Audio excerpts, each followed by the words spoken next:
I mean, there are research papers on this. So comparing, there's an AER paper about comparing online experiments versus in person, comparing different panels that show not a lot of difference between them. I've personally used, say, like knowledge networks, which is an online panel, but supposedly like a probability-based representative panel. They're just not that different compared to, say, a Qualtrics or Dynata or Prolific or whatever. So one concern I do have is, and I've talked about it in one of my examples today, is attention. And are people paying attention to these things? They're getting paid to do it. They're getting paid to finish. Their incentive is to finish, not to answer accurately. So I do have concerns about that. And so I give more thought today than I did even 5 years ago to sort of quality checks and attention checks and those sorts of things. The other one that be really concerned about these days are bots and things that, making sure you don't have non-humans, responding to your survey so they can get payment. I think those are real serious concerns to sort of, pay attention to.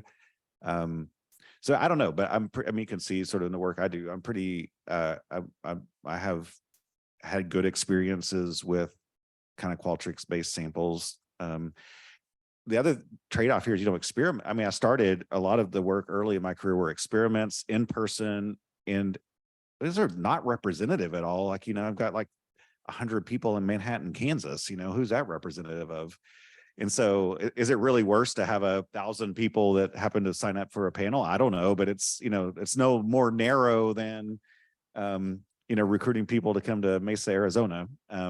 So I think those are some of the trade-offs. I do like these, we talked about things I was proud of in my career. I'll say probably one of the things that was most shocking to me is I, wrote this book with Jay Shogren on experimental auctions. And the conclusion of that book, we said something about somebody should really think about doing these online because it's a way to get a much larger sample. And several years after that, I was in Amsterdam giving a talk at a conference, and a guy came up to me and introduced himself. And he said, by the way, I created a startup company based on that thing you mentioned. So I'm on their scientific advisory board. The name of the company is Valinx. I don't have any personal profit incentive in the company, but they are a marketing research company. They're not academic at all. They're purely, aimed at serving the marketing research community. They do online real money experimental auctions with, hundreds of people using these samples. And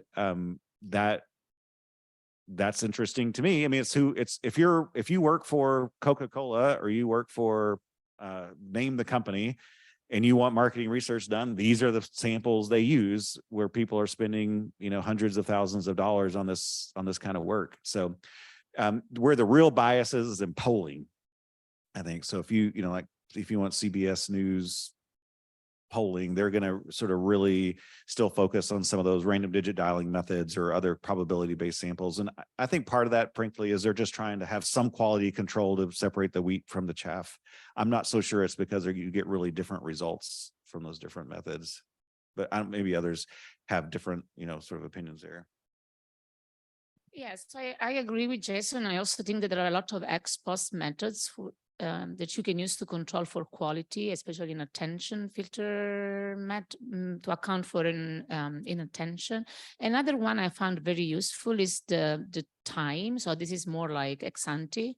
So you can, for example, can ask those companies to check the time people take to complete the survey, and then you can screen the people depending on whether, for example, they take less than the median time of the entire, 10% of your sample, in a way that you don't pay for those individuals, and they will be basically dropped from the full sample. And this could also be an area of future research, right? How can we improve the quality of the data we collect from online surveys? And most of it because the majority of those studies, maybe like 80% of experimental work, some experimental work nowadays maybe is done online.